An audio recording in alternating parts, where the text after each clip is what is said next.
آدم بھی ہوں گے، حضرت شیش بھی ہوں گے، حضرت نوح بھی ہوں گے، حضرت ابراہیم بھی ہوں گے، حضرت اسماعیل بھی ہوں گے، حضرت اسحاق بھی ہوں گے، حضرت یعقوب بھی ہوں گے، حضرت یوسف بھی ہوں گے، حضرت داؤد بھی ہوں گے، حضرت سلیمان بھی ہوں گے، حضرت زکریا بھی ہوں گے، حضرت یحییٰ بھی ہوں گے، حضرت لوط بھی ہوں گے، حضرت ہارون بھی ہوں گے، حضرت یوسف بھی ہوں گے، حضرت موسیٰ بھی ہوں گے، حضرت شعیب بھی ہوں گے، حضرت یوسیٰ بھی ہوں گے، حضرت عیسیٰ بھی ہوں گے، سارے نبی سارے رسول ہوں گے، مگر سب کی سرداری کا تاج کسی کے سر نہ سجے گا تو آمنہ کے لال کے سر۔ سبحان اللہ، نعرہ تکبیر، نعرہ رسالت، نعرہ غوثیت، مسلک اعلیٰ حضرت شیر قاضیت حضرت علامہ مختار احمد صاحب اللہ قادری، علماء اہل سنت، جشن غوث الورا۔ سبحان اللہ، سب دیکھیں گے کہ سب کی موجودگی میں سب کے سردار ہیں مدینے والے آقا، ماشاءاللہ۔ اور دیکھا تو دنیا نے، اس دنیا میں بھی جب معراج کی رات تھی اور سرکار مسجد اقصی تشریف لے گئے، جب مسجد اقصی میں پہنچے ہیں بیت مقدس میں، تو پوری مسجد نمازیوں سے بھری ہوئی۔ جی بے شک۔ کون ہے یہ نمازی؟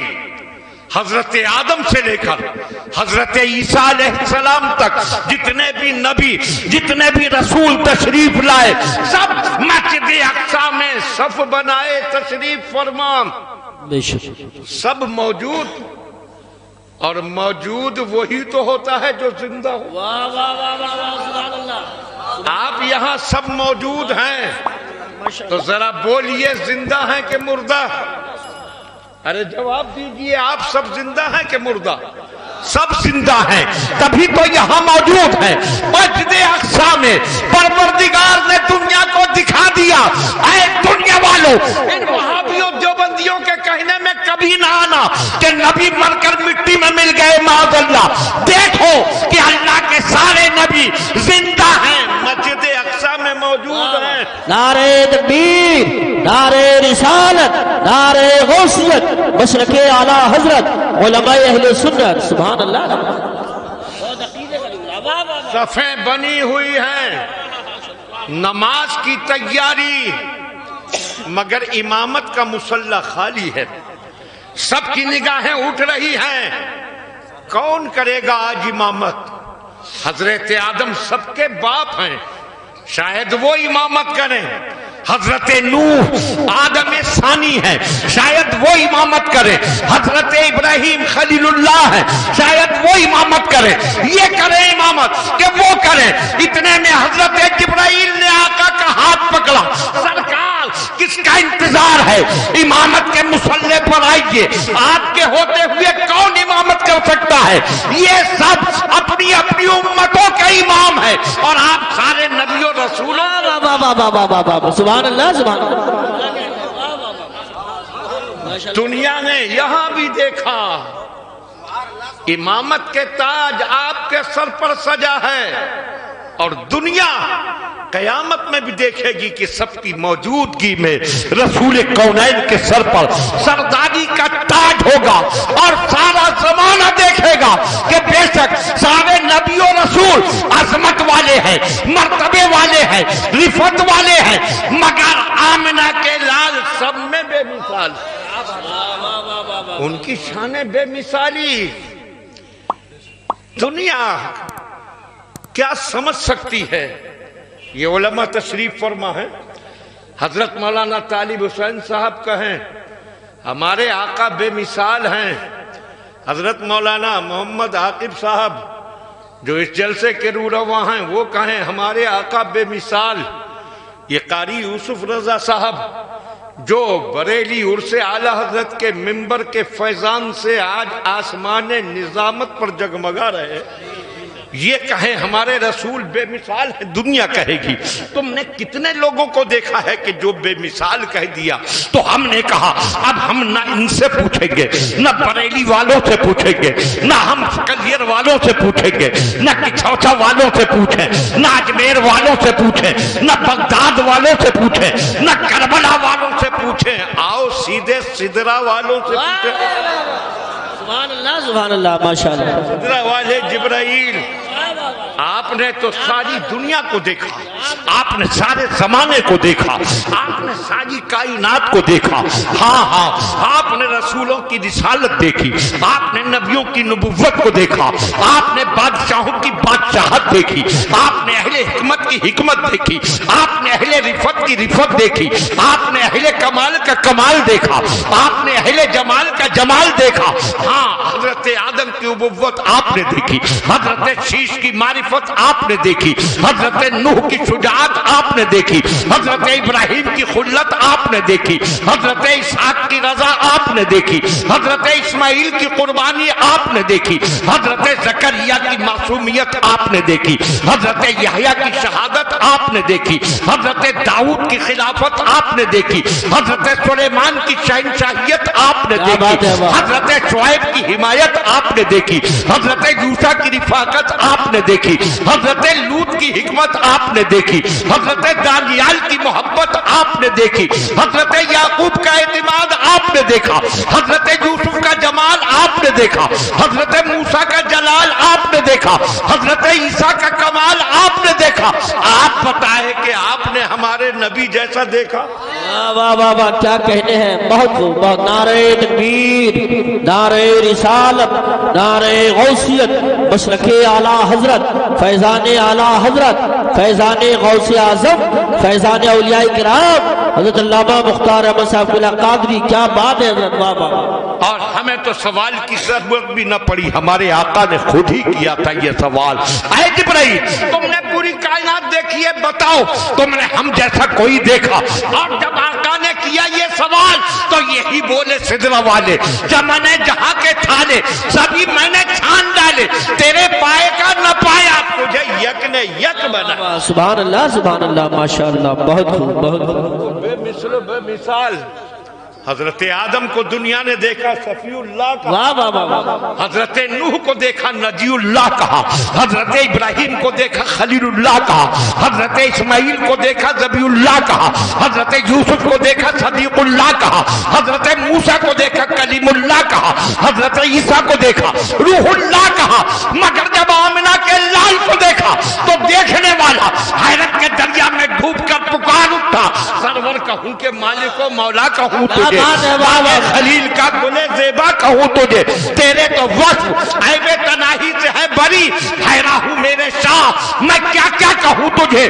آخر رضا نے ختم سخن اس پہ کر دیا، خالق کا بندہ خلق کا مولا کا۔ سبحان اللہ ماشاءاللہ، واہ واہ واہ واہ، بہت خوب بہت خوب، زندہ باد زندہ باد، بہت خوب ماشاءاللہ۔ وہ بے مثل و بے مثال آقا، اور ایسے بے مثال جو ان کا ہو گیا وہ بھی اپنی جماعت میں بے مثال۔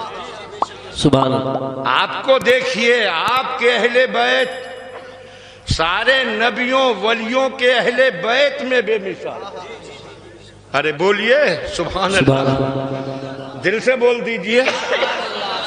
آپ کے اہل بیت سارے نبیوں رسولوں کے اہل بیت سے افضل، آپ کے صحابہ سارے نبیوں رسولوں کے صحابہ سے افضل، بلکہ آپ کے صحابہ میں صدیق اکبر نبیوں رسولوں کے بعد سارے انسانوں میں افضل۔ بے شک سبحان اللہ۔ آپ کے امت کے ولی ہر امت کے ولیوں سے افضل۔ بے شک۔ شان دیکھو اہل بیت، سرکار کے گھر والے اور صحابہ، وہ مومن جنہوں نے سرکار کی زیارت کی، ایمان پر دنیا سے رخصت ہوئے، ان صحابہ کو دیکھو اور اہل بیت کو دیکھو، اور حقیقت یہ ہے کہ نجات جب ہی ملے جب ایک ہاتھ میں اہل بیت کا دامن ہو، دوسرے میں صحابہ کا دامن۔ آپ دیکھیں یہ زندگی کا سفر ہے، اس سفر میں ہم اپنی منزل تک پہنچنا چاہتے ہیں۔ منزل تک کیسے پہنچیں؟ آپ اس زمانے میں جو پچھلا زمانہ تھا جب سمندر میں لوگ سفر کرتے تھے، چلتی تھی کشتیاں، اب سمندر میں جب کشتی چلے گی تو اب سوچئے کہ وہی لوگ تو ساحل تک کنارے تک پہنچیں گے جو کشتی پر سوار ہوں گے، جو کشتی میں نہ بیٹھا وہ یقیناً ڈوب گیا۔ جی بے شک۔ سمندر کا سفر کرنے کے لیے کشتی ضروری، مگر کشتی کا سفر آج کل تو مشینی دور ہے، جہازوں میں، پانی کے جہازوں میں، شپ میں، کشتی میں کمپاس ہوتا ہے، اس کے ذریعے سمتوں کا، سائیڈوں کا پتہ چلاتے ہوئے منزل تک پہنچتے ہیں، مگر اس زمانے میں کمپاس نہ تھا، قطب نما نہ تھا، اور جیسے زمین پر سفر کرنے کے لیے راستے میں بورڈ لگے ہوتے ہیں، پتھر لگے ہیں جن سے پتہ چلتا ہے کون سا روڈ کدھر جا رہا ہے، مگر سمندر میں جب آپ سفر کریں گے تو نہ کوئی بورڈ ہے، نہ منزل کا نشان ہے، نہ کسی طرح کا کوئی سنکیت دینے والا ذریعہ ہے، آدمی اس لک و دک سمندر میں سفر کر رہا ہے تو منزل کیسے ملے؟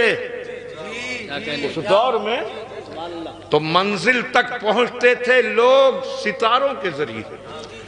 ستارے، یہ چاند سورج بھی ستاروں میں سے ہی ستارے ہیں، دن میں جگمگاتا ہے سورج، دن میں جب سفر کرتے تھے تو سورج سے اندازہ لگاتے تھے کہ اس وقت میں سورج کس طرف ہوتا ہے اور ہمیں کس طرف جانا ہے، رات کو وہ ستاروں کی پہچان رکھتے تھے کون سا ستارہ کس وقت کدھر نکلتا ہے، اسی سے اپنی سائیڈ کا حساب لگا کر سفر کرتے تھے، منزل تک پہنچتے تھے۔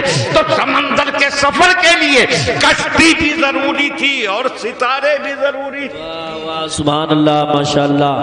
ایمان والوں نے التجا کی، اے آقا بہت اچھی تمثیل، ہم زندگی کے سفر میں ہیں، دنیا کا سمندر پار کر کے ہمیں منزل تک پہنچنا ہے، آقا ہمیں منزل پانے کے لیے کشتی کی ضرورت ہے، سرکار کوئی کشتی عطا کیجئے۔ آقا نے ارشاد فرمایا ہاں میں تمہیں کشتی عطا فرماؤں گا، ارشاد فرمایا الا ان مثل اہل بیتی مثل سفینۃ نوح من رکبها نجا ومن تخلف عنها غرق۔ ارشاد فرمایا سن لو میرے اہل بیت کی مثال حضرت نوح کی کشتی کی طرح۔ سبحان اللہ، سبحان اللہ، ماشاءاللہ، ماشاءاللہ۔ اہل بیت کشتی ہے، جو اس پر سوار ہوا نجات پا گیا، بے شک، اور جس نے اس کشتی کو چھوڑ دیا وہ ڈوب گیا۔ آقا نے اعلان کر دیا میرے اہل بیت کشتی ہے، جن کو منزل تک جانا ہے وہ اس کشتی پر سوار ہو جائے، اہل بیت کے دامن کے سائے میں آ جائے، وہ دنیا کے سمندر میں سفر کرے گا سلامتی کے ساتھ۔ التجا کیا آقا، مگر منزل تک پہنچنے کے لیے ستاروں کی بھی تو ضرورت ہے، آقا ستارے بھی تو آتا ہوں۔ بے شک، سبحان اللہ۔ سرکار نے فرمایا ہاں میں ستارے بھی دوں گا۔ ارشاد فرمایا اصحابی کالنجوم بأیہم اقتدیتم اہتدیتم، میرے صحابہ ستاروں کی طرح ہیں، تم ان میں سے جس کی پیروی کرو گے ہدایت پا جاؤ گے۔ آقا نے اعلان کر دیا اہل بیت کشتی ہے، صحابہ ستارے ہیں، وہی منزل تک پہنچے گا جو اہل بیت والا بھی ہو، صحابہ والا۔ سبحان اللہ، نعرہ تکبیر، نعرہ رسالت، نعرہ غوثیت، مسلک اعلیٰ حضرت فیضان اہل بیت طہار، فیضان صحابہ کرام، حضرت علامہ مختار احمد صاحب قبلہ۔ سبحان اللہ، سبحان اللہ۔ اس لیے اعلیٰ حضرت امام احمد رضا نے فرمایا اہل سنت کا ہے بیڑا پار۔ بولیے دل سے سبحان اللہ۔ اہل سنت کا ہے بیڑا پار۔ کیوں پار ہے؟ تو اعلیٰ حضرت وجہ بتاتے ہیں اصحاب حضور نجم ہیں اور ناؤ ہے اطرت رسول اللہ کی. کہتے ہیں اعلی حضرت کیونکہ سرکار کے صحابہ ستارے ہیں اور آقا کے اہل بیت کشتی ہیں اور سنیوں کے ہے ایک ہاتھ میں اہل بیت کا دامن، ایک ہاتھ میں صحابہ کا دامن، دونوں سے تعلق، اس لیے اہل سنت کا بیڑا پاس. جنہوں نے صحابہ کی محبت میں اہل بیت کی شان میں گستاخی کی وہ بھی ہلاک، اور جو اہل بیت کے حوالے سے صحابہ کی گستاخی کرے وہ بھی تباہ. آج آدمی صحابہ کے بارے میں کچھ بھی کہہ دیتا ہے. ہم کہیں گے صحابہ کو برا نہ کہو، لوگ کہیں گے بیڑی کا مختار کہہ گیا، تو مختار کی نہ سنو، احمد مختار کی سنو. ماشاءاللہ ماشاءاللہ سبحان اللہ. سنو ارشاد فرماتے ہیں عن ابی سعید الخدری قال قال رسول اللہ صلی اللہ تعالی علیہ وسلم لا تسبوا اصحابی. حضرت ابو سعید خدری بیان کرتے ہیں کہ سرکار نے ارشاد فرمایا میرے صحابہ کو برا نہ کہو. بے شک سبحان اللہ. اور یہ مت سمجھیے حدیث کسی ایسی ویسی کتاب میں، یہ بخاری شریف میں بھی ہے، مسلم شریف میں بھی، دونوں میں یہ حدیث موجود. آقا فرما رہے ہیں کہ میرے صحابہ کو برا نہ کہو. تو اب مسلمانوں سوچو، مولانا طالب منع نہیں کر رہے، کوئی اور عالم منع نہیں کر رہے، یہ مختار منع نہیں کر رہا، مدینے والا احمد مختار منع فرما رہا. سبحان اللہ ماشاءاللہ ماشاءاللہ. اس کے بعد بھی جو صحابہ کو برا کہے وہ نافرمان ہمارا نہیں، وہ مدینے والے کا نافرمان ہے. اور یاد رکھو کہ نجات اور سلامتی سرکار کے فرمان پر عمل کرنے میں ہے. جو دنیا میں آقا کے فرمان پر عمل کرے گا وہی قیامت میں نجات پائے گا. سبحان اللہ ماشاءاللہ ماشاءاللہ. میں تو شان یہ ہوگی سرکار کی کہ سب موجود اور سب کی سرداری کا تاج آقا کے سر پر. بے شک. دیکھ لو کہ سارے انسانوں کا تاجدار کون ہے، سارے انسانوں کا سردار کون ہے. بے شک وہ سب کے سردار ہیں، سب کے تاجدار ہیں. سبحان اللہ. اور فرماتے ہیں وَأَنَا أَوَّلُ مَنْ يَنْشَقُّ عَنْهُ الْقَبْرُ. اور جب قیامت کا دن ہوگا، یہ ذہن میں رکھیے قیامت برحق ہے، قیامت آنا ہے. مرنے کے بعد دوبارہ زندہ ہو کر رب کے دربار میں حاضر ہو کر حساب و کتاب دینا. ایسا نہیں کہ کوئی بچ جائے. جس کو قیامت پر یقین نہ ہو وہ مومن ہی نہیں. ایک وقت آئے گا قیامت کا جب دنیا میں کوئی بھی مومن نہ رہے گا، ایک بھی صاحب ایمان نہ ہوگا، سارے مسلمان ختم ہو جائیں گے. ہر طرف کفر ہی کفر ہوگا، ہر طرف شرک ہی شرک ہوگا. تب قیامت آئے گی اور دنیا مٹا دی جائے گی. مومنوں سینہ تان کر کہو کہ یہ دنیا اسی وقت تک قائم ہے جب تک ایمان والے باقی. سبحان اللہ سبحان اللہ ماشاءاللہ ماشاءاللہ. رب کا حکم ہوگا حضرت اسرافیل کو سور پھونکو. سور پھونکیں گے اور جب پھونکنا شروع کریں گے تو شروع میں ہلکی آواز ہوگی، سریلی قسم کی، لوگ کان لگائیں گے. پھر تیز ہوگی اور تیز اور تیز، دل دھڑدھڑانے لگیں گے اور تیز ہوگی، کانوں کے پردے پھٹنے لگیں گے اور تیز ہوگی، لوگ مر مر کے گرنے لگیں گے اور تیز ہوگی کہ پہاڑوں کی دھجیاں بکھرنے لگیں گی، زمین بکھرنے لگے گی اور تیز ہوگی، آسمان ٹوٹ کر گرنے لگیں گے اور تیز ہوگی، پوری کائنات مٹنے لگے گی، یہاں تک کہ کچھ نہ رہے گا، سب فنا. بے شک اللہ. حضرت اسرافیل رہیں گے نہ ان کی سور، سب ختم. اور اللہ جب تک چاہے گا یہی رہے گا. پھر فرمائے گا لمن الملک اليوم. آج کس کی بادشاہت ہے؟ بڑے کرتے تھے بادشاہت کے دعوے، میں بادشاہ ہوں، میں بادشاہ ہوں، میں اس کا مالک ہوں، میں اس کا مالک ہوں، یہ میرا ہے، وہ میرا ہے، یہاں میری حکومت ہے، وہاں میری حکومت ہے. فرمائے گا آج کس کی بادشاہت؟ سناٹا، کوئی ہے ہی نہیں، بولے کون؟ تو خود فرمائے گا للہ الواحد القہار. اللہ ہی کی بادشاہت ہے جو ایک ہے اور قہار ہے. سب فنا ہو گیا. پھر جب اللہ کی مرضی ہوگی حضرت اسرافیل کو زندہ کرے گا, سور کو دوبارہ بنائے گا اور پھر حکم دے گا پھونکو سور. اب پھونکنا شروع کریں گے تو مٹا ہوا پھر بننے لگے گا, سب دوبارہ پھر زندہ ہونے لگیں گے. لوگ کہتے ہیں یہ مولانا لوگ پھونک مارتے ہیں, کیا ہوتا ہے ان کی پھونک سے؟ تو دیکھیں کہ پھونک کا اثر اتنا ہوتا ہے کہ حضرت اسرافیل کی ایک پھونک سے سب مٹ گیا, دوسری پھونک سے سب بن گیا, بے شک واہ, سب کچھ تیار بن گیا. آدمی کے ذہن میں آتا ہے, شیطان وسوسے ڈالتا ہے کہ جب مٹ گئے اور ختم ہو گئے تو دوبارہ کیسے بنائے جائیں گے؟ آدمی کو موت آ گئی, قبر میں دفن کر دیا, کسی نے جلا دیا, ہوا میں اڑ گیا, کوئی قبر میں گیا, قبر کی مٹی نے اس کے بدن کو کھا لیا, نام و نشان نہ رہا, دوبارہ بنے گا کیسے؟ شیطان دماغ میں وسوسہ ڈالتا ہے. تو یہ سوچو کہ جب تم نہ تھے تو کیسے بنے؟ جی جی بے شک. سب دن سے نہیں ہیں ہم آپ, جب ہمارا وجود نہ تھا تو ہم کو اللہ نے بنایا, اور اللہ کی شان تو بہت اعلیٰ, اس کے لیے نہ پہلی بار بنانا مشکل نہ دوبارہ بنانا مشکل, مگر عام لوگوں کے لیے آپ سمجھیے مثال سے کوئی بھی چیز پہلی بار بنانا مشکل ہوتا ہے, لیکن بنی ہوئی چیز کو بگاڑ کر دوبارہ بنانا آسان ہوتا ہے. تو ذرا بتائیے کہ جس خدا نے پہلی بار ہم کو بنا دیا تو بگاڑ کر دوبارہ کیوں نہیں بنا سکتا؟ بے شک بے شک. قیامت کا دن جب آئے گا اور حضرت اسرافیل دوسری بار سور پھونکیں گے تو قبریں کھلنا شروع ہوں گی, سب بن جائے گا, قبریں کھلیں گی, مردے نکلیں گے. سب سے پہلے کون نکلے گا؟ ارشاد فرماتے ہیں وَأَنَا أَوَّلُ مَنْ يَنشَقُّ عَنْهُ الْقَبْرُ, سب سے پہلے میری تربت کھلے گی اور میں اپنی تربت سے باہر تشریف لاؤں گا. سبحان اللہ ماشاءاللہ. سبحان اللہ. ارے اتنی جلدی ٹھنڈے ہو گیا, سب بولیے. سب سے پہلے آقا تشریف لائیں گے, مگر کس شان سے؟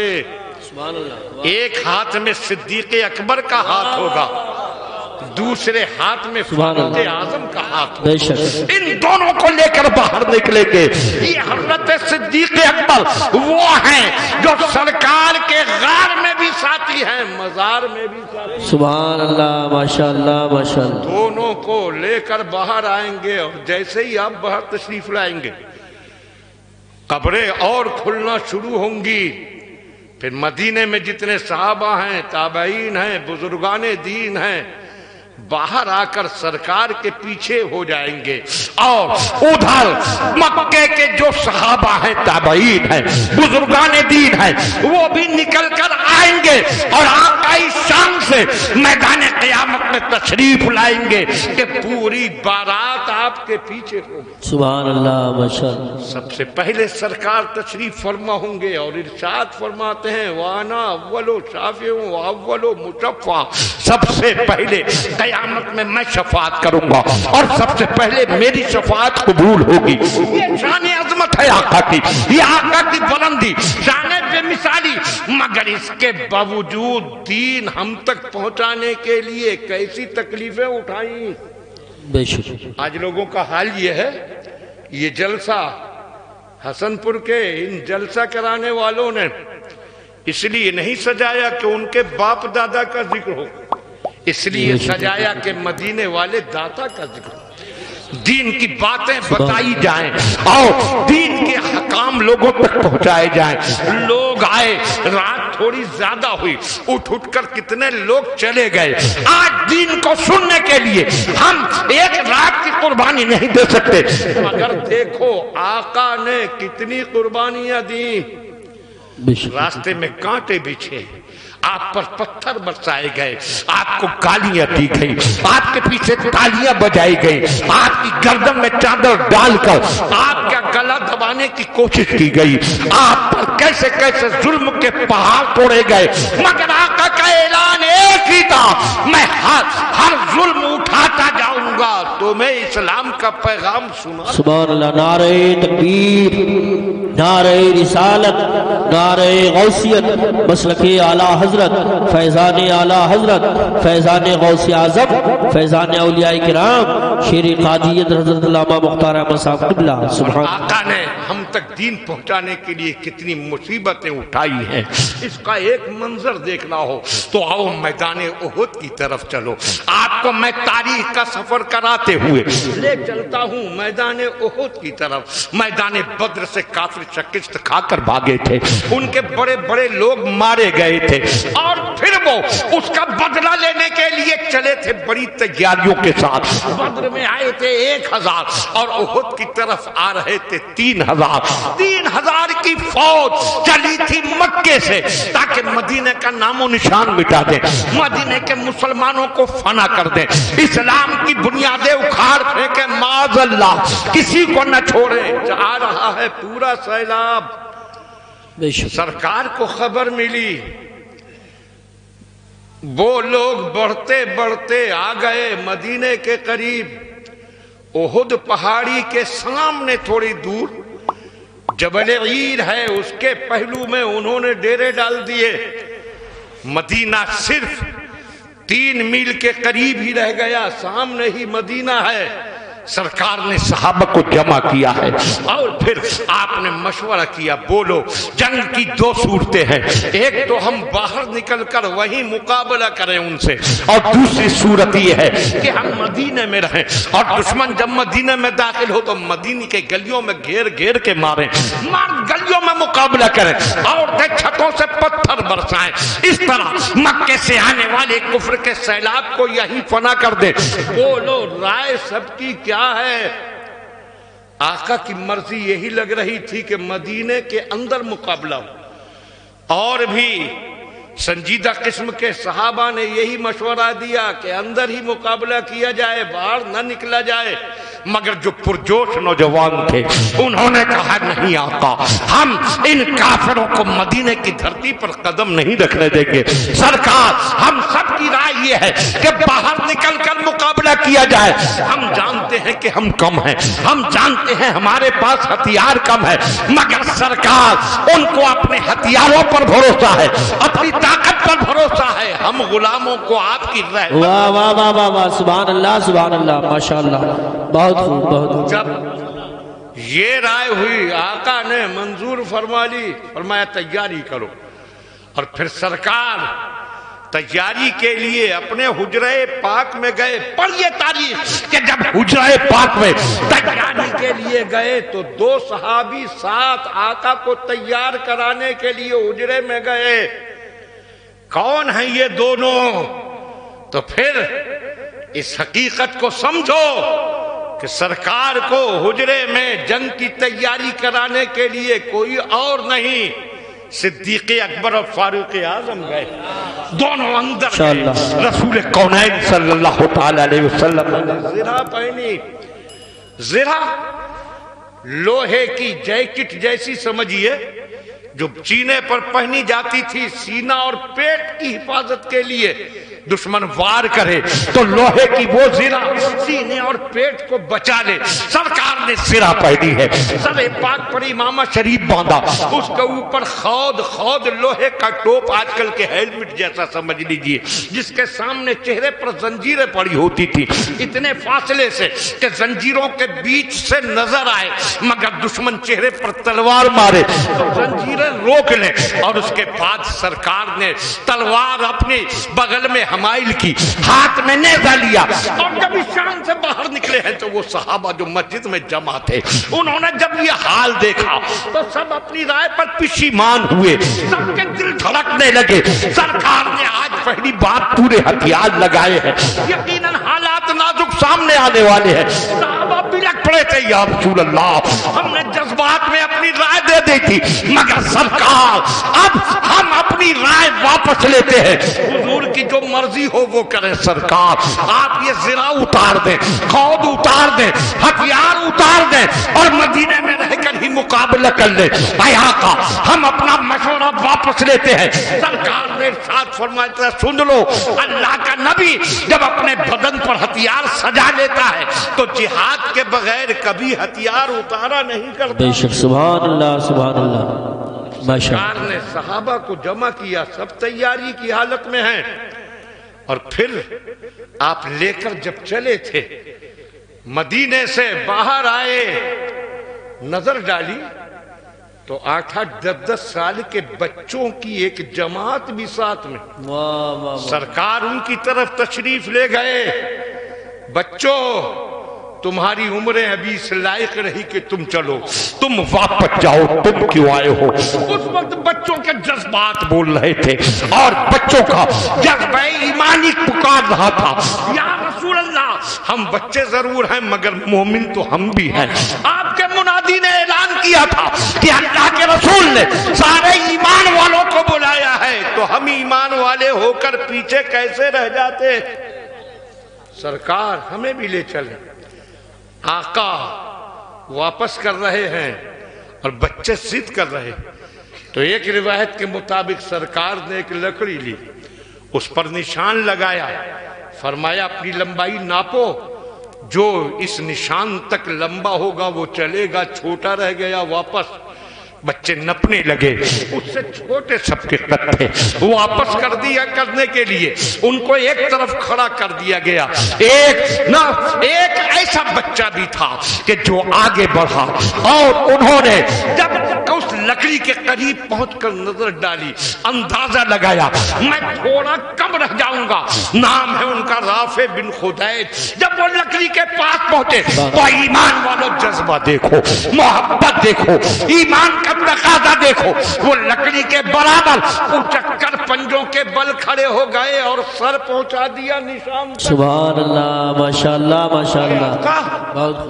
میں تو پورا ہوں۔ مجھے لے چلے لوگوں نے بتایا کہ یہ تیر اندازی اس عمر میں بہت اچھی کر لیتے، سرکار نے ان کو شامل ہونے کی اجازت دے دی، اور جیسے ہی ان کو اجازت ملی وہ خوشی سے جھومتے ہوئے مجاہدین کی طرف بڑھے۔ ایک بچہ جو الگ کر دیا گیا تھا، نام تھا ان کا سمرہ ابن جندب، وہ آگے بڑھے، آنکھوں سے آنسو بہ رہے ہیں، ہونٹوں سے سسکیاں نکل رہی ہیں۔ یا رسول اللہ آپ نے ان کو تو شامل کر لیا اور مجھے واپسی کا حکم دیا، جبکہ آیا کا جب بھی کھیل میں میری اور ان کی کشتی ہوتی ہے ہمیشہ میں ان کو پچھاڑا کرتا ہوں، یہ ہارتے ہیں میں جیتا کرتا ہوں۔ ایسا کیسے ہو سکتا ہے کہ ہارنے والا آپ کے ساتھ جائے اور جیتنے والا واپس ہو جائے؟ اے آقا یہ جائیں گے تو میں بھی جاؤں گا، اور اگر یقین نہ ہو تو ابھی کرا لیجئے کشتی۔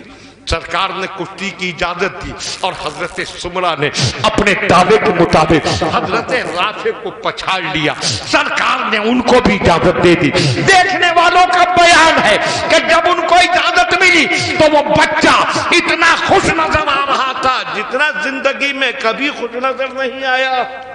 سبحان اللہ، ماشاءاللہ ماشاءاللہ۔ سرکار اپنے جانثاروں کو لے کر چلے، تعداد تھی 1000، مگر ان میں 300 منافق تھے۔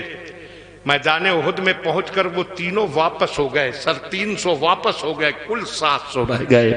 جبل احد پہاڑ کے دامن میں آپ نے پڑاؤ کیا، سامنے دشمن ہے، تعداد ہے 3000، اور آپ کے ساتھ ہے کل 700۔ جبل احد کے برابر میں ایک پہاڑی تھی جس کا نام تھا جبل عینین، اب اس کا نام جبل رمات رکھ دیا گیا ہے۔ سرکار نے اس پہاڑی پر 50 تیر اندازوں کو کھڑا کیا تھا۔ تمہیں اسی پہاڑی پر رہنا ہے، ہماری چاہے جیت ہو یا ہار ہو، مگر تمہیں اس پہاڑی کو چھوڑنا نہیں، اس لیے کہ جبل احد اور اس پہاڑی کے بیچ میں ایک گھاٹی تھی کہ جس کا راستہ احد پہاڑ کے پیچھے سے ہو کر نکل جاتا تھا۔ خطرہ یہ تھا کہ دشمن احد پہاڑ کا چکر کاٹ کر اس گھاٹی سے مسلمانوں پر پیچھے سے حملہ نہ کر دے، اس لیے ان 50 کو وہاں کھڑا کیا۔ اور پھر جب جنگ شروع ہوئی تھی، کیسی جنگ تھی، 700 صحابہ جن میں سے 50 تو پہاڑی پر ہی تھے، 650 3000 سے بھیڑ گئے تھے، اور عالم یہ تھا کہ ان کافروں مشرکوں کا جھنڈا تھا طلحہ بن ابو طلحہ کے ہاتھ میں، پرچم وہ لہرائے تھا، جھنڈا وہ پکڑے تھا۔ حضرت علی مرتضیٰ نے پہلے ہی مقابلے میں اس کو مار گرایا، اس کے دوسرے بھائی نے جھنڈا اٹھایا، حضرت امیر حمزہ کے ہاتھوں مارا گیا۔ تیسرے بھائی نے اٹھایا، اس کو بھی کسی نے مار گرایا۔ پھر طلحہ کے ایک بیٹے نے اٹھایا، مارا گیا۔ دوسرا بیٹے نے اٹھایا، مارا گیا۔ تیسرے نے اٹھایا، وہ بھی جہنم رسید کیا گیا۔ چوتھے نے اٹھایا، وہ بھی مار گرایا گیا۔ 11 لوگوں نے جھنڈا اٹھایا اور اہل ایمان نے سب کو جہنم میں پہنچایا۔ بابا سبحان اللہ، نعرہ تکبیر، نعرہ رسالت، نعرہ غوثیت، مسلک اعلی حضرت، علماء اہل سنت۔ 11 علم برداروں کو مارا، اتنی شجاعت سے لڑے اہل ایمان کہ تھوڑی ہی دیر میں کافروں میں بھگدڑ مچ گئی۔ بھاگ اٹھے تھے مشرکین، کتنے مارے گئے، باقی بھاگ پڑے۔ مسلمان پیچھا کر رہے تھے، مگر اس موقع پر وہ 50 جو تیر انداز تھے، ان لوگوں نے اس پہاڑی کو چھوڑ دیا۔ زیادہ تر لوگوں نے اپنے سردار سے کہا کہ حضور کا حکم تھا، جو حکم تھا وہ جنگ تک کے لیے تھا، تو دشمن بھاگ کھڑا ہوا، ہم اس پہاڑی سے اتر کر مال غنیمت جمع کر لیں۔ ان کے جو کمانڈر تھے انہوں نے روکا بھی، مگر وہ نہیں مانے، چلے گئے نیچے اتر کر۔ صرف 10 لوگ رہ گئے، اور حضرت خالد بن ولید اس وقت میں دشمنوں کے ساتھ میں تھے، اسلام قبول نہیں کیا تھا، وہ اسی موقع کی طاق میں تھے۔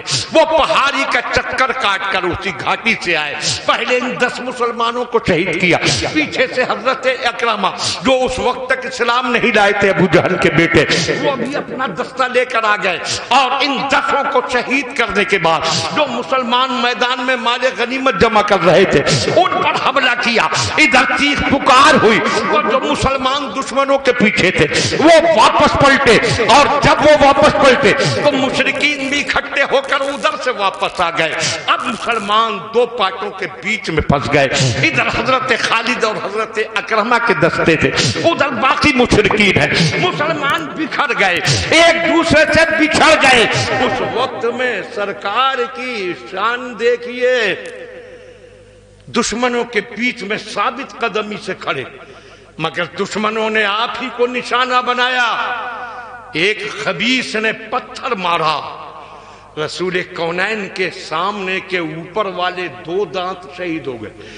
دوسرے نے پتھر مارا، نیچے کے 2 دانت شہید ہوئے، ہونٹ بھی زخمی ہو گئے۔ ایک مردود نے چہرے پر تلوار کا وار کیا، جس کے نتیجے میں جو خود کی کڑیاں چہرے پر لٹک رہی تھی، ان خود کی زنجیروں کی 2 کڑی سرکار کے رخسار میں ہڈی کے اندر گھس گئی، بے وقت ہو گئی۔ آپ کی پیشانی پر کسی ظالم نے پتھر مارا، پیشانی سے خون ابل پڑا، سرکار کے خون نکل رہا۔ مالک ابن سنان نامی ایک صحابی رضی اللہ تعالیٰ عنہ وہ آگے بڑھے اور آپ کے زخم پر اپنے ہونٹ رکھ کر آپ کے خون کو چوسا اور پی گئے۔ صحابہ نے کہا یہ کیا کیا؟ سرکار نے فرمایا سنو، جس کے خون میں میرا خون مل گیا اس کو جہنم کی آگ نہیں چھوئے گی۔ واہ واہ واہ، سبحان اللہ، ماشاءاللہ۔ آقا نے ایک کپڑا لیا، خون صاف کر رہے، پوری مقدس داڑھی پر خون ہی خون ہے، سرکار صاف کرتے جا رہے ہیں، ایک قطرہ بھی زمین پر نہیں گرنے دے رہے۔ ارشاد فرمایا کہ اگر میرے خون کا ایک قطرہ بھی زمین پر گر گیا تو اللہ کا عام عذاب نازل ہو جائے گا اور زمین پر کبھی ہریالی نہیں اگے گی۔ سرکار زخم سے، سرکار کتنے زخمی ہے، آپ کے چہرے مبارکہ پر کئی تلواروں کے زخم آئے ہیں۔ ایسے عالم میں ایک ظالم نے جب آپ کے مقدس سر پر تلوار ماری تو دشمنوں نے کچھ گڑھے کھود دیے تھے جن کو گھاس پھوس سے ڈھک دیا تھا تاکہ مسلمان اس میں گرے۔ سرکار ایسے ہی گڑھے کے قریب تھے، اس نے جب تلوار ماری تو سرکار اس گڑھے کے اندر چلے گئے، سرکار گڑھے میں گرے۔ حضرت طلحہ رضی اللہ تعالیٰ عنہ جلدی سے گڑھے میں کود گئے اور سرکار کو نیچے سے سہارا دیا۔ حضرت شیر خدا علی مرتضیٰ نے اوپر سے ہاتھ پکڑ کر کھینچا، اس طرح سرکار گڑھے سے باہر تشریف لائے، مگر آپ کے مقدس گھٹنوں پر خراش آ گئی۔ ایک ظالم نے پتھر مارا، آپ کی کوہنی زخمی ہو گئی، چہرے پر بہت سے زخم ہیں، 2 دانت اوپر کے 2 دانت نیچے کے شہید ہو گئے ہیں، آپ کا نیچے کا مقدس ہونٹ زخمی ہے، آپ کی کوہنی زخمی ہے، آپ کا چہرہ زخمی ہے، آپ کے گھٹنے زخمی کمی ہے.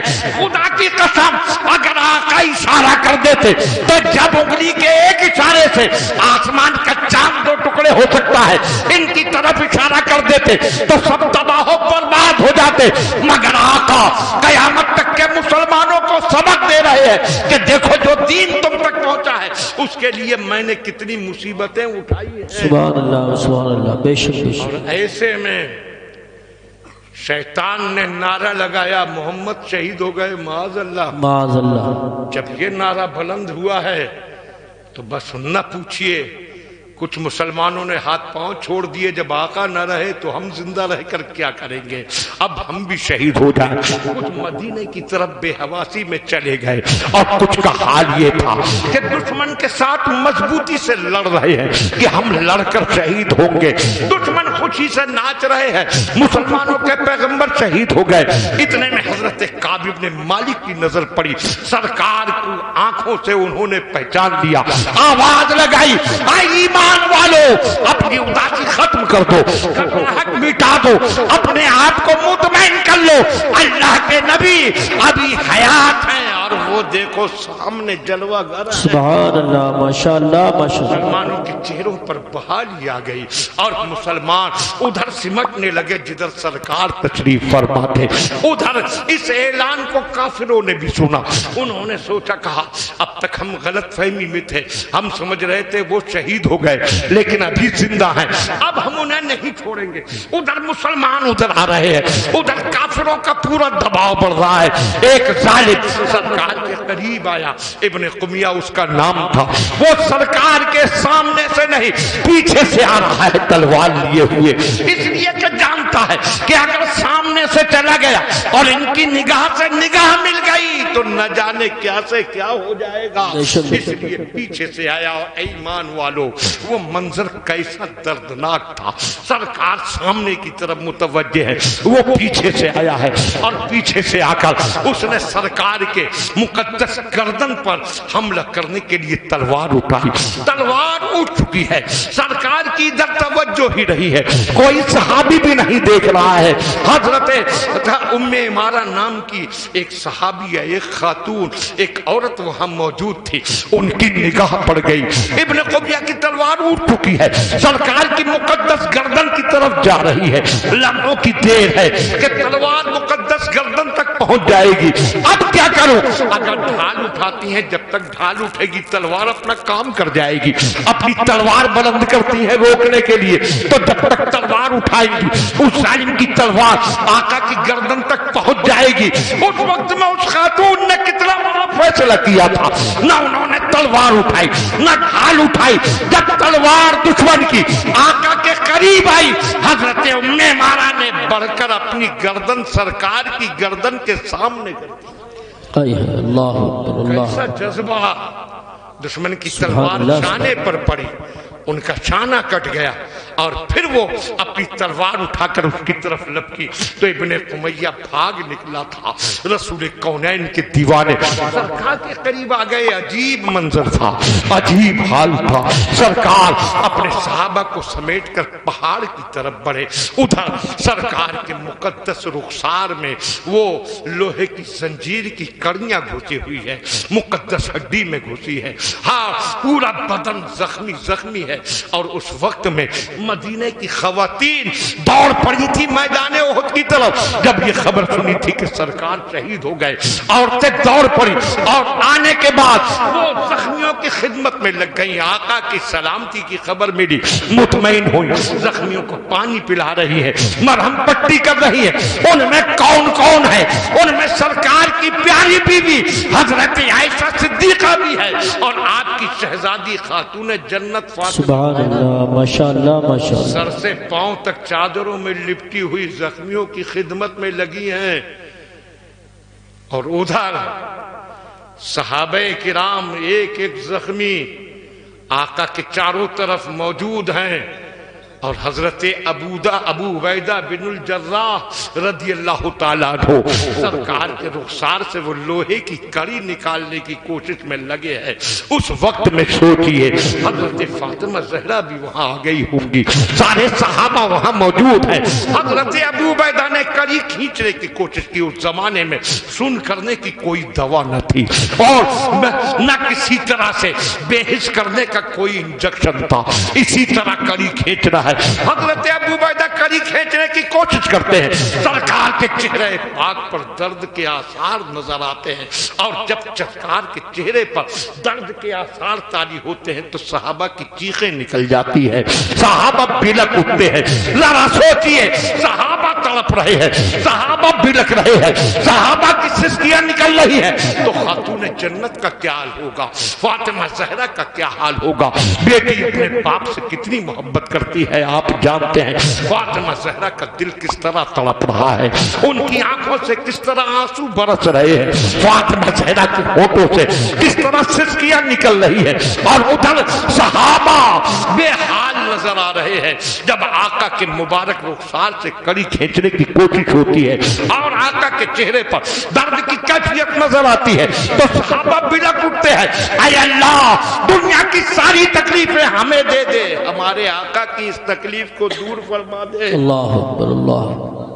حضرت ابو عبیدہ نے آخر میں اپنے دانت سے کڑی پکڑی اور جو جھٹکا دیا, آہ کتنی گہری وہ کڑی گھسی تھی کہ حضرت ابو عبیدہ کا سامنے کا ایک دانت اکھڑ گیا.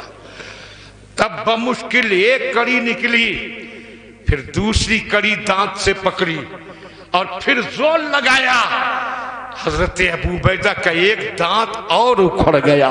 ذرا سوچئے کتنی گہرائی میں ہڈی کے اندر وہ کڑیاں گھسی ہوئی ہوگی. رسول کونین کی اس شخصیت کو دیکھ کر صحابہ کس طرح بے حال ہیں, فضائیں سسک رہی ہیں, ہوائیں تڑپ رہی ہیں, زمین و آسمان دم بخود ہیں. حضرت ابو عبیدہ کے دو دانت سامنے کے اکھڑ گئے اور صحابہ کا بیان ہے ابو عبیدہ بہت خوبصورت تھے, دانت نکلنے کے بعد خوبصورتی مٹ جاتی ہے, مگر حضرت ابو عبیدہ کے وہ دونوں دانت اکھڑے تو وہ اور زیادہ خوبصورت نظر آنے لگے تھے.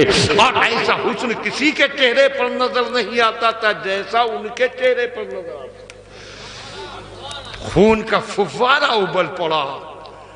حضرت فاطمہ زہرا آگے بڑھی, کپڑا لے کر خون صاف کرنے لگی.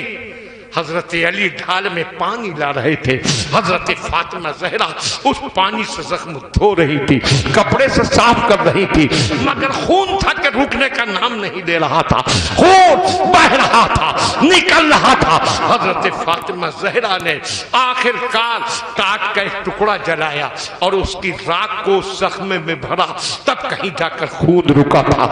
ذرا سوچئے ان اذیتوں کو, سوچئے ان تکلیفوں کو, سوچئے جو سرکار نے اس دین کو ہم تک پہنچانے کے لیے اٹھائی ہے, اور اس کے بعد سوچئے کہ آقا کی ان قربانیوں کا حق ہم کیا ادا کر رہے ہیں. رسول کونین نے بڑی وصیتیں اٹھا کر یہ دین ہم تک پہنچایا, اور اس کے بعد جب سرکار نگاہوں سے اوجھل ہو گئے تو صدیق اکبر نے اسلام کا جھنڈا اور بلند کیا. صدیق اکبر گئے, فاروق اعظم آئے, ان کے دور میں ایران, روم, مصر اور نہ جانے کہاں کہاں تک اسلام پہنچا. عثمان غنی آئے تو افریقہ کے صحراؤں میں اسلام کے پھول مہکنے لگے. شیر خدا آئے, انہوں نے بھی اسلام کی اشاعت و حفاظت کی. اس طرح دنیا دیکھتی رہی کہ اسلام کے محافظ, دین کے پاسبان آتے رہے, اسلام کو آگے بڑھاتے رہے. بے شک سبحان اللہ, ماشاءاللہ ماشاءاللہ. اور آیا بنو عباس کی خلافت کا, تو بنو عباس کے دور میں مسلمانوں کے پاس دولت بہت تھی, اتنی دولت تھی کہ مسلمان اس کا تصور بھی نہیں کر سکتے ہیں. اور جب دولت زیادہ آئی مسلمان عیش پرستیوں میں پڑ گیا, اور پھر اسلام کی صورت تبدیل کی جانے لگی. عیش و عشرت میں ڈوب کر بدکاریوں اور گناہگاریوں کا پیکر بننے لگا مسلمان. اس دور میں اسلام میں نئی روح پھونک رہے, اور اسلام کو زندہ کرنے کے لیے غوث اعظم تشریف لائے. بے شک سبحان اور غوث اعظم کی شان، آپ نے جشن غوث الورا منایا، تو یہ بھی دیکھو کہ غوث اعظم اپنے چاہنے والوں کو کس طرح مصیبتوں سے بچاتے ہیں۔ غوث اعظم تشریف فرما ہے، محفل لگی ہوئی ہے، اور آپ کے چاہنے والے، آپ کے مرید، آپ کے شاگرد بیٹھے ہیں۔ اتنے میں ایک مرید آیا، آ کر ایک طرف بیٹھ گیا، چہرے پر اداسی ہے، آنکھوں میں آنسو بھرے ہوئے ہیں، لبوں سے سسکیاں خارج ہو رہی ہے۔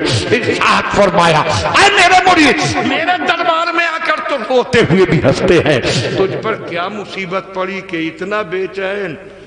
اللہ کہنے لگا حضور میرے دل پر قیامت گزر گئی، میرے اوپر ایسی مصیبت پڑی ہے کہ اس کو بیان کرنا بھی مشکل۔ فرمایا بتاؤ، یہ وہ دربار ہے جہاں ہر مشکل حل کی جاتی۔ بے شک سبحان کہنے لگا حضور سب کے سامنے نہیں، تنہائی میں بتا سکتا ہوں۔ سب کو ہٹایا، فرمایا اب بتا کیا ہوا؟ تو کہنے لگا حضور اللہ نے مجھے ایک بیٹی عطا فرمائی، بیٹی بھی بہت خوبصورت تھی، میں نے بڑی حفاظت سے اس بچی کی پرورش کی، میری بیٹی نوجوانی کی منزل کو پہنچ گئی ہے۔ آج بیٹی چھت پر چڑھی تھی اور چھت سے ہو گئی غائب۔ سرکار چھت سے اترنے کے لیے کوئی اور راستہ نہیں، گھر کا زینہ اس زینے سے اتری نہیں، چھت پر ہے نہیں، گھر میں تلاش کیا، گھر میں نہیں، شک مٹانے کے لیے آس پڑوس پر بھی نظر ڈال لی بہانوں سے، مگر میری بیٹی ہے آقا، اے پیرو مرشد نہ چھت پر ہے، نہ گھر میں ہے، نہ آس پڑوس میں ہے، اور نہ کسی رشتہ دار کے یہاں ہے۔ سرکار اب یہ بات گھر تک محدود ہے، باہر نکل گئی بڑی بدنامی ہوگی، بڑی رسوائی ہوگی، حضور کرم کیجئے اور میری بیٹی مجھے واپس دلا دیجئے۔ دنیا کہہ رہی ہے اللہ بغداد میں ہے، بغداد خلافت اسلامیہ کی راجدھانی، یہاں خلیفہ بھی ہے، وزیر بھی ہیں، امیر بھی ہیں، وزیر اعظم بھی ہے، تجھے اپنی بیٹی تلاش کرانا ہے۔ پولیس محکمہ بھی تھا، اس پولیس محکمے میں چلا جاتا، کسی افسر کے پاس جاتا، کسی وزیر کے پاس جاتا، وزیر اعظم کے پاس جاتا، خلیفہ کے پاس جاتا۔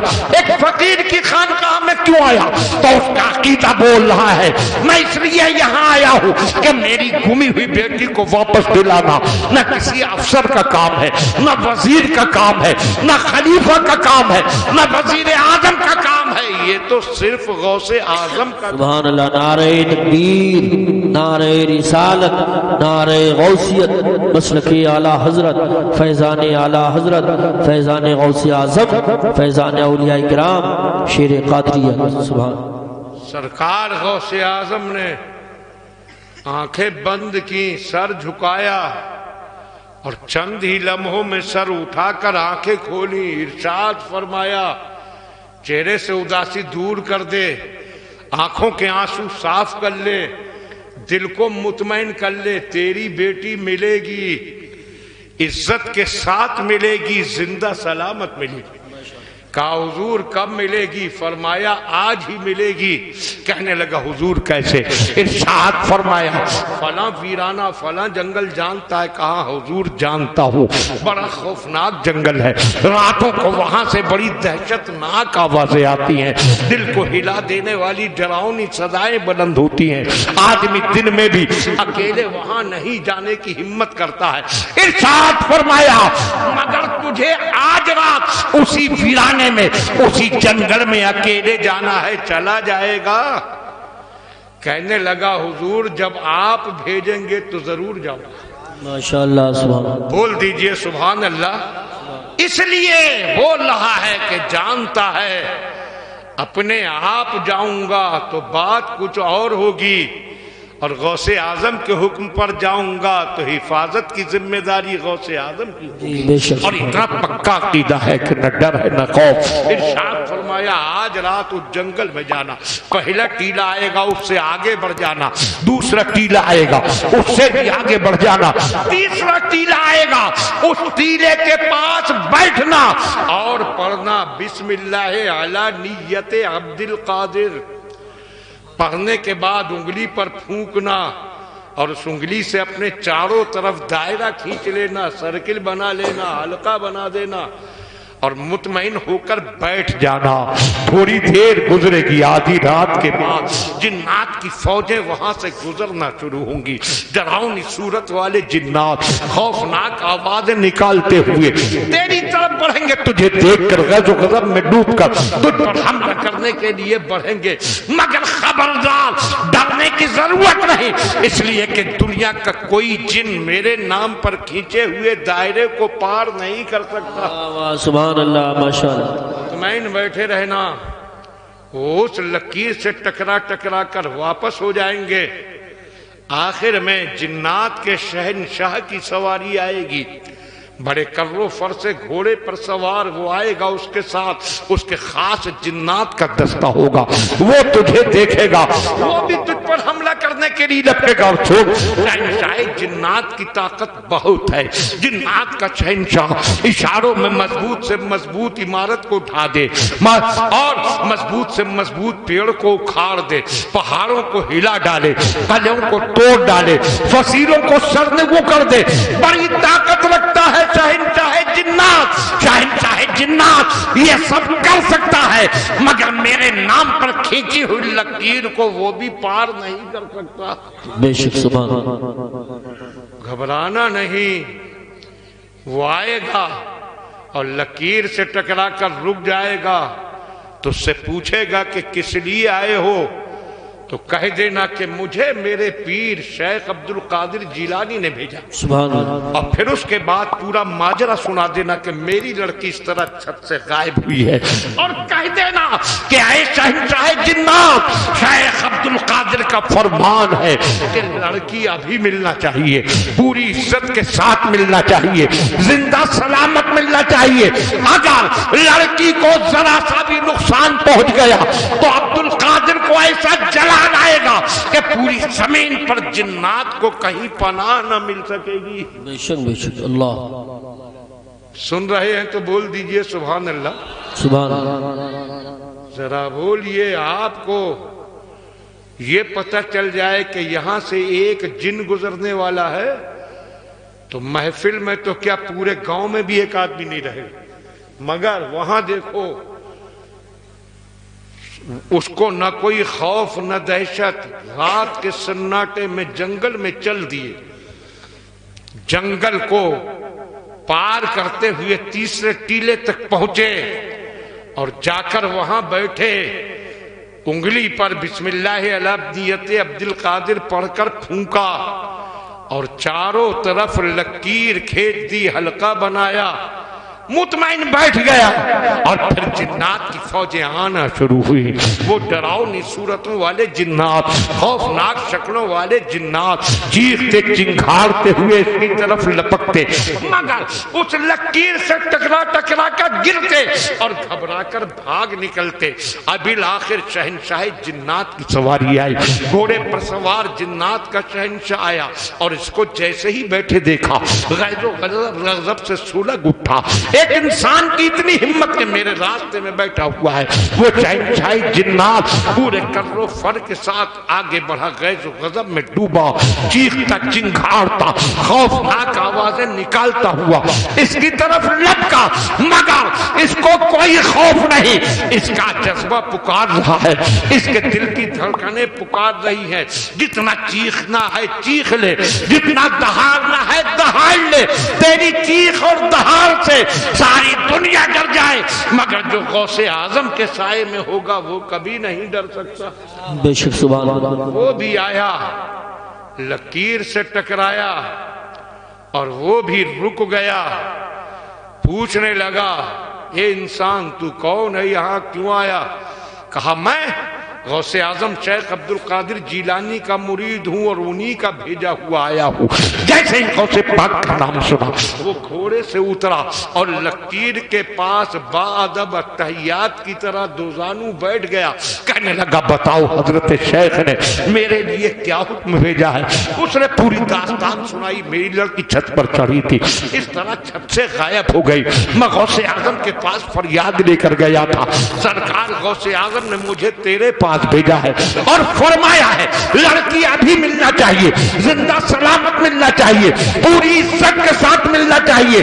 اگر لڑکی کو ذرا سا بھی نقصان پہنچ گیا تو یاد رکھ شیخ کا جب جلال جوش میں آئے گا تو جنات کو پوری دنیا میں کہیں پناہ نہ ملے گی۔ بے شک بے شک، سبحان اللہ۔ کپا گیا، اپنے جنات کو آواز دی، سب کو بلایا، کہا اس کی لڑکی غائب ہوئی ہے، تلاش کرو، دریاؤں کی گہرائیوں میں، سمندروں کی گہرائیوں میں اتر جاؤ، کنویں تالاب تلاش کرو، صحراؤں میں ڈھونڈو، جنگلوں میں ڈھونڈو، آبادیوں میں ڈھونڈو، پہاڑوں کی بلندیوں میں ڈھونڈو، زمین کا چپا چپا کھنگال ڈالو، پانی کا قطرہ قطرہ دیکھ ڈالو، اور جہاں اس کی بیٹی ملے اسے لے کر آؤ، اور جس جن نے یہ حرکت کی ہے اس کو بھی ساتھ میں لاؤ۔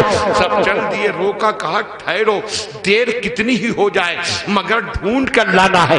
یہ مت کہنا آقل کہ اس کی لڑکی کہیں نہ ملی، اس لیے کہ میں جانتا ہوں کہ اگر یہ کام جنات کا نہ ہوتا تو غوث اعظم اسے میرے پاس نہ بھیج۔ جی بے شک، سبحان اللہ سبحان اللہ، واہ واہ۔ ڈھونڈو، تلاش کرو، اور پھر تلاش ہونے لگی، دنیا کا کونا کونا کھنگالا جانے لگا، ہر طرف تلاش و جستجو ہو رہی ہے، ہر طرف ڈھونڈا جا رہا ہے۔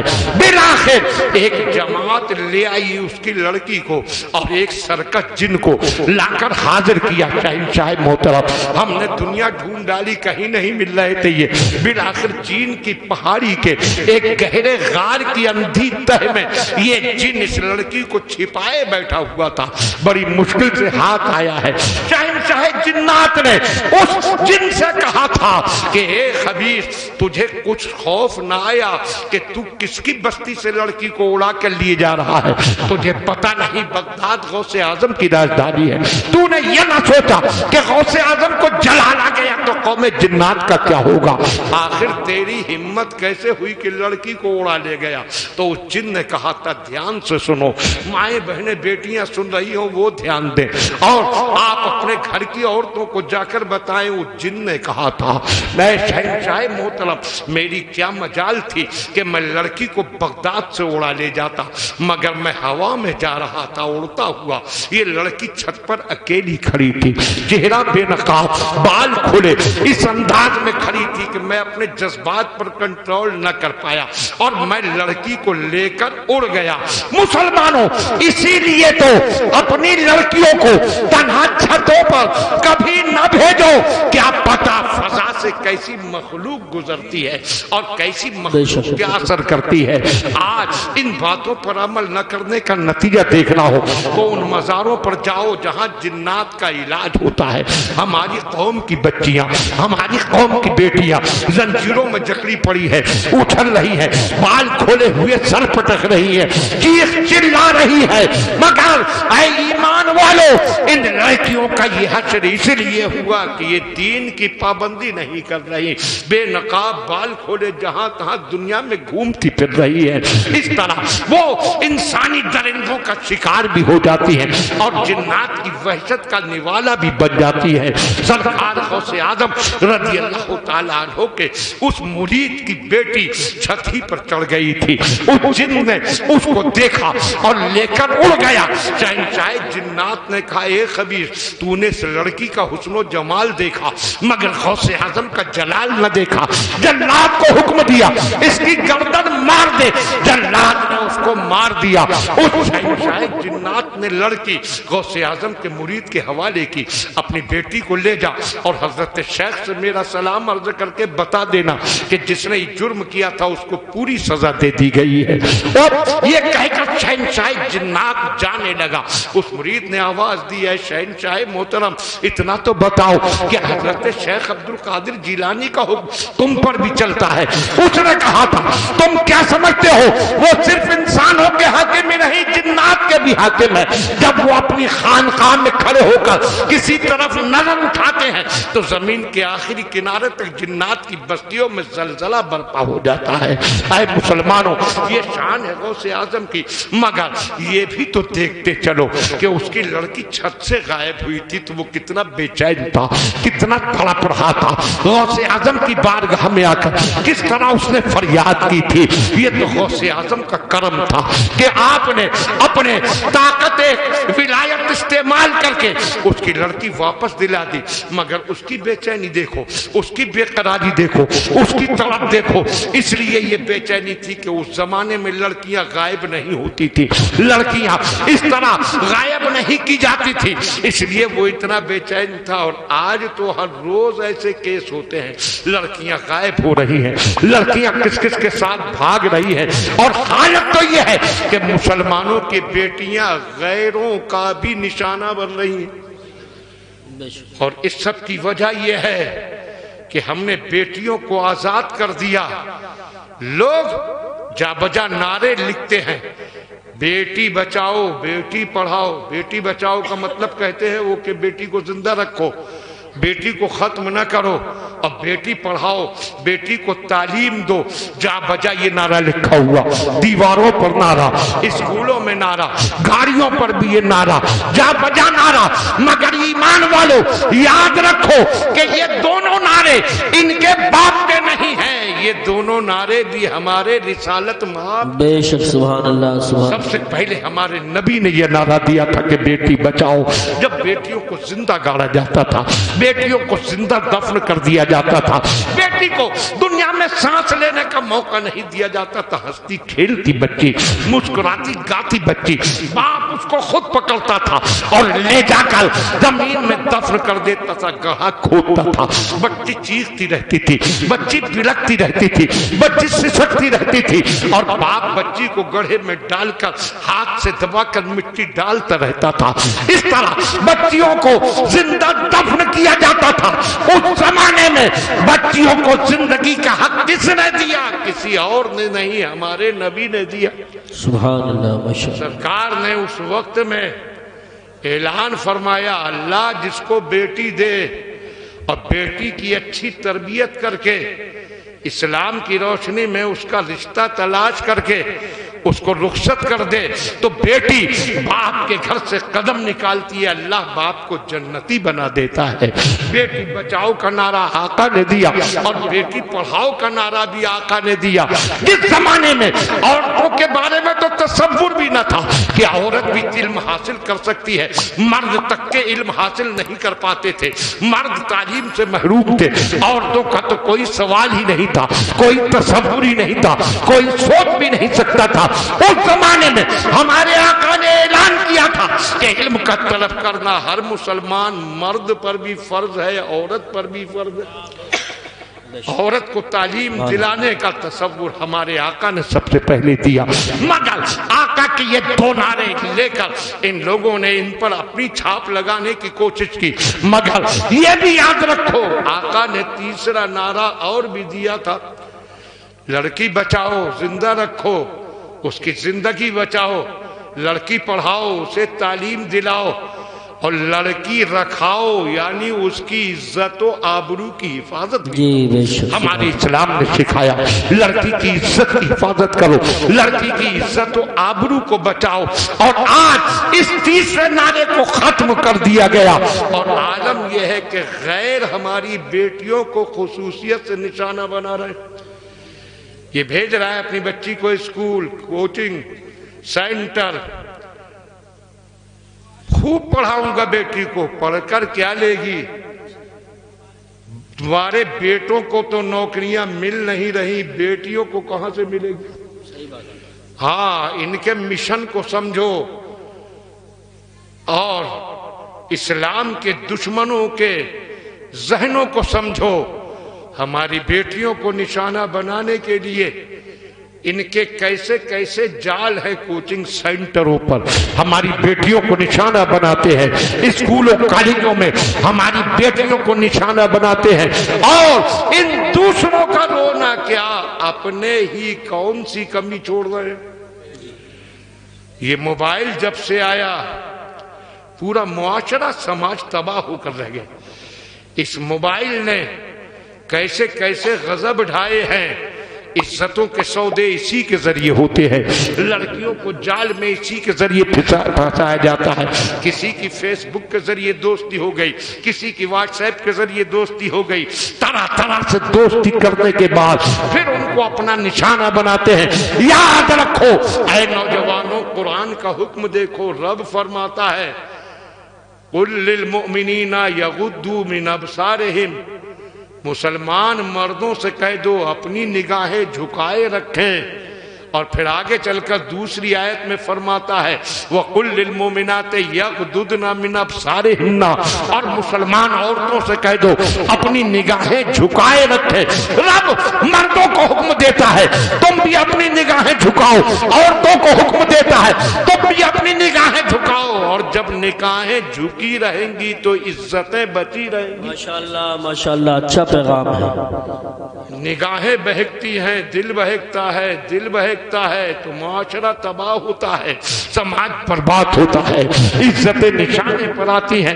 اور اے مسلم نوجوانوں یاد رکھو، کسی کی بیٹی کو اگر تم اپنا نشانہ بناتے ہو تو وہ بیٹی تمہاری کون ہے؟ اسلام نے بتایا کہ مسلمان آپس میں بھائی، بے شک سبحان اللہ، وہ تمہاری ایمانی بہن ہے، تمہاری زندگی، تمہاری ذمہ داری اس کی حفاظت کرنا ہے، نہ کہ اس کی عزت کو نشانہ بنانا، اور تمہاری ذمہ داری اس کو بچانا ہے، نہ کہ اس کو دلدل میں گرانا۔ یاد رکھو آج ہر دن جو اس طرح کے واقعات ہو رہے ہیں وہ آج کی آزادی نے پیدا کیے ہیں، اس لیے آج ایسے واقعات کا کوئی اثر بھی نہیں ہوتا، مگر اس زمانے میں ایسے واقعات نہیں ہوتے تھے۔ اس لیے حضور سیدنا غوث اعظم رضی اللہ تعالیٰ عنہ کا وہ مرید اتنا بے چین تھا، اور غوث اعظم کی طاقت دیکھو کہ آپ نے اس کی بیٹے کو جنات کے پنجے سے چھڑا کر دنیا کو بتا دیا کہ عبد القادر جیلانی کی طاقت کو دیکھو، جیسے انسان ان کے تابع فرمان ہے ویسے ہی جنات بھی۔ بے شک سبحان اللہ۔ اسی لیے عالم یہ تھا، آپ کے زمانے میں ایک عامل تھا جس نے جن اپنا تابع کر رکھا تھا۔ ایک دن اس نے اس جن کو بلانے کا عمل پڑھا، جب عمل پڑھتا تھا جن فوراً حاضر ہوتا تھا۔ ایک دن اس نے عمل پڑھا مگر جن نہیں آیا، پھر پڑھا نہیں آیا، پھر پڑھا نہیں آیا، دیر ہوئی، بہت دیر کے بعد اس نے پھر پڑھا تو جن حاضر ہو گیا۔ اس نے پوچھا کہ میں نے پہلے عمل پڑھا تو کیوں نہیں آیا؟ اس نے کہا میں ایسی جگہ تھا کہ اس جگہ کسی کا عمل اثر ہی نہیں کرتا ہے۔ کہنے لگا تو کہاں تھا؟ کہنے لگا میں اس وقت غوث اعظم کے واعظ کی محفل میں تھا، اور جب ہم غوث اعظم کی محفل میں ہو تو کسی عامل کا عمل ہم پر اثر نہیں کرتا۔ اس نے کہا کیا تم بھی ان کی محفل میں جاتے ہو؟ کہنے لگا کہ تم کیا سمجھتے ہو ان کی محفل میں جتنے انسان ہوتے ہیں اس سے زیادہ کہیں جنات ہوتے ہیں۔ اس لیے غوث اعظم نے ارشاد فرمایا کہ کچھ انسانوں کے شیخ ہیں، کچھ جنات کے شیخ ہیں، میں انسانوں کا شیخ بھی ہوں، جنات کا شیخ بھی ہوں، اور ملائکہ کا بھی شیخ۔ سبحان اللہ، ایسی طاقت غوث اعظم کو اللہ نے عطا فرمائی کہ ایک دن جا رہے ہیں جنگل میں اکیلے تنہا، اور غوث اعظم پہنتے تھے بہت قیمتی جبہ، اتنا قیمتی کہ اس زمانے میں خلیفہ کے سوا کوئی دوسرا نہیں پہن سکتا تھا۔ آپ اتنا قیمتی جبہ پہنے اتفاق سے جنگل میں اکیلے جا رہے ہیں، آپ اکیلے سفر کر رہے ہیں۔ اتنے میں ایک رہزن کی نظر پڑی جو راستہ چلتوں کو لوٹتا تھا۔ اس نے دیکھا ایک بزرگ آدمی، زیادہ عمر کے انسان اتنا قیمتی جبہ پہنے جا رہے ہیں، ان سے تو بڑی آسانی سے جبہ چھینا جا سکتا ہے، اور جبہ چھین لیا تو بغداد کے بازار میں بہت بڑی قیمت پر بکے گا۔ یہ سوچ کر آگے بڑھا کہ جبہ اتار لوں، اور جبے کے دامن کو پکڑا کہ دامن پکڑ کر جبے کو کھینچ لوں۔ جیسے ہی دامن پکڑا غوث اعظم نے ہاتھ اٹھا دیے، اے اللہ یہ نہ دیکھ کہ اس کی نیت کیا ہے، یہ دیکھ کہ اس نے دامن کس کا پکڑا۔ کیا بات ہے، سبحان اللہ، اس نے عبد القادر کا دامن پکڑا ہے، زندگی بھر یہ دامن اس کے ہاتھ سے چھوٹنے نہ پائے۔ غوث اعظم نے جب یہ کہا تو وہ دامن چھوڑ کر قدموں پہ گرا، آپ نے قدموں سے اٹھا کر سینے سے لگایا، اور جب سینے سے الگ کیا تو ولی کامل بن چکا تھا۔ ذرا سوچئے بری نیت سے دامن پکڑا ہے تو آپ کی نگاہ کرم نے اس کو ولی بنا دیا. جو اچھی نیت سے دامن پکڑے گا اس کا مقام کیا ہوگا, اس کا مقام دیکھنا ہو تو دیکھو. احمد رضا نے غوث اعظم کا دامن پکڑا تو وہ مقام ملا کہ وہ مجدد اعظم ہو گئے, اعلیٰ حضرت ہو گئے. لوگ بڑی کوشش کرتے ہیں ان کو اعلیٰ حضرت کہہ دے, ان کو اعلیٰ حضرت کہہ دے, مگر غوث اعظم کے فیضان نے اعلیٰ حضرت کو وہ مقام دیا کہ کوئی کتنی ہی کوشش کرے مگر جب اعلیٰ حضرت بولا جاتا ہے تو ذہن بریلی جاتا ہے. سبحان اللہ ماشاءاللہ. اعلیٰ حضرت امام احمد رضا بارگاہ غوثیت میں عرض کرتے ہیں تجھ سے در, در سے سگ, اور سگ سے ہے مجھ کو نسبت. شان دیکھیے عقیدت کی. کہتے ہیں اے غوث پاک آپ سے آپ کے دروازے کو نسبت ہے, اور دروازے سے اس کتے کو نسبت ہے جو آپ کے دروازے پر پڑا, اور اس کتے سے مجھ کو نسبت ہے. تجھ سے در, در سے سگ, اور سگ سے ہے مجھ کو نسبت. میری گردن میں بھی ہے دور کا ڈورا. سبحان اللہ. سرکار غوث اعظم رضی اللہ تعالیٰ عنہ کے فیضان نسبت نے اعلیٰ حضرت امام احمد رضا کو وہ مقام عظمت عطا کیا کہ آج دنیا کے سارے سنی امام احمد رضا کو اپنا امام مانتے ہیں اور ان سے محبت کو سنیت کی پہچان مانتے. سبحان اللہ ماشاءاللہ. یہ سرکار غوث اعظم کی نسبت کا فیضان ہے. آج غوث اعظم کے نام سے یہ محفل سجائی, جشن غوث الورا. اس جشن غوث الورا منانے والوں اس حقیقت کو اپنے دل پر نقش کرو. جو غوث اعظم کا جشن مناتا ہے اور غوث اعظم کی بارگاہ میں قبولیت کا درجہ حاصل ہو جاتا ہے تو اس کے گھر میں سال بھر جشن کا ہی ماحول رہتا ہے, خوشیاں برستی ہیں, برکتوں کا نزول ہوتا ہے. ہم نے یہ جشن غوث اعظم جو منایا اور غوث اعظم کی جو تعریف و توصیف کرتے ہیں, ان کی بارگاہ میں عقیدتوں کی نظر پیش کرتے ہیں, یہ اس لیے کہ دنیا جان لے کہ ہم غوث اعظم سے تعلق رکھتے ہیں. ہمارا ساتھ ہم نے ساتھ غوث اعظم کا پکڑا ہے, اور یہ ساتھ اپنی مرضی سے نہیں رب کے حکم سے پکڑا. رب فرماتا ہے وَكُونُوا مَعَ الصَّادِقِينَ, سچوں کے ساتھ ہو جاؤ. سچوں کے ساتھ ہونے کا حکم رب نے دیا, اور سچے اللہ کے ولی ہیں, اور ہم اتنے خوش نصیب ہیں کہ ہم نے ایسے ولی کا ساتھ پکڑا ہے جو ولی ہی نہیں ولیوں کا تاجدار ہے. اعلیٰ حضرت امام احمد رضا فرماتے ہیں وہاں کیا مرتبہ اے غوث ہے بالا تیرا, اونچے اونچوں کے سروں سے قدم اعلیٰ تیرا, سر بھلا کیا کوئی جانے کے ہے کیسا تیرا, اولیاء ملتے ہیں آنکھیں وہ ہے تلوا تیرا. سرکار غوث اعظم کے چاہنے والوں, سرکار غوث اعظم کے ماننے والوں, سرکار غوث اعظم رضی اللہ تعالیٰ عنہ کی بارگاہ میں قبولیت کا درجہ حاصل کرنا ہے اور آپ کا سایہ فیضان حاصل کرنا ہے تو مسلک اعلیٰ حضرت پر سختی سے کاربند رہو. اور مسلک اعلیٰ حضرت یہی ہے کہ ہم اپنے تمام بزرگوں کا احترام کریں, جیسے تمام نبیوں پر ایمان لانا ضروری ہے, اور لیکن ساتھ میں یہ عقیدہ ہے کہ اللہ کا ہر نبی عظمت والا ہے, قابل احترام ہے, مرتبے والا ہے, مگر ہمارا نبی سارے نبیوں رسولوں کا سردار ہے. اسی طرح ہم یہ عقیدہ رکھتے ہیں کہ اللہ کا ہر ولی قابل احترام ہے, مگر جس طرح ستاروں کے درمیان چودھری کا چاند جگمگاتا ہے ویسے ہی ولیوں میں غوث اعظم جگمگاتے ہیں. اللہ غوث اعظم کی محبت پر ہمیں قائم و دائم رکھے اور ان کا سایہ فیضان عطا فرمائے. استغفر اللہ ربی و اتوب الیہ, وآخر دعوانا ان الحمدللہ رب العالمین. السلام علیکم.